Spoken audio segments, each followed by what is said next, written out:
नमस्कार. खडकवासला विधानसभा मतदारसंघाची निवडणूक प्रक्रिया सुरू आहे. आता दुपारचे 1 वाजायला आलेले आहेत आणि वारजेमधील RMD सिंहगड स्प्रिंगडेल शाळेमध्ये या मतदान केंद्रावर एक अगोदरच मतदान झालेलं होतं. 96 क्रमांकाच्या खोलीमध्ये हे मतदार आपल्यासोबत आहेत. त्यांचं राजू शंकर पांचाळ आणि त्यांचं मतदान अगोदरच झालेलं होतं आणि आता त्यांचं टेंडर बॅलेटने या ठिकाणी मतदान प्रक्रिया काय झालं होतं. तुम्ही आल्यानंतर काय तुम्हाला आढळून आलं? त्यांनी म्हणले तुमचं मतदान दुसरेच कोणीतरी करून गेले म्हणले मला. मी म्हटलं माझ्याकडे प्रूफ आहे सगळं आहे, माझं कसं काय मतदान होऊ शकतो म्हटलं. तर अर्धा एक तास बसून ठेवले मला. नंतर पेपर वॉलेटवर माझं मतदान करून घेतले त्यांनी.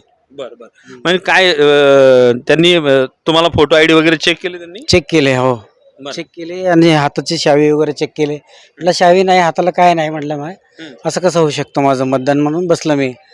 मग तिकडे जावा इकडे जावा, त्या अधिकाऱ्याला भेटा ह्या अधिकाऱ्याला भेटा, सगळ्यांना भेटले. मग नंतर ते म्हणल्यावर पेपर वॉलेटवर ते मतदान करून घेतले माझं. म्हणजे तुम्हाला सहजासहजी लगेचच मतदान करता नाही आलं? कोणत्या अधिकाऱ्यांना भेटायला लागलं? हां, मतदान अधिकाऱ्यांना भेटले. बरं. अच्छा.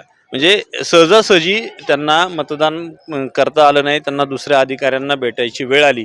म्हणजे एकूणच असं हे टेंडर बॅलेटची प्रक्रिया या खडकवासला मतदारसंघ 211 विधानसभा मध्ये वारजे माळवाडी RMD स्कूल 96 नंबरच्या खोलीमध्ये झाल्याचा प्रकार आढळून आलेला आहे. त्यांना मतदान करण्याचा अधिकार मिळाला जरी असला तरी टेंडर बॅलेटची प्रक्रिया या मतदानाच्या वेळेस आपल्याला पाहायला मिळालेली आहे.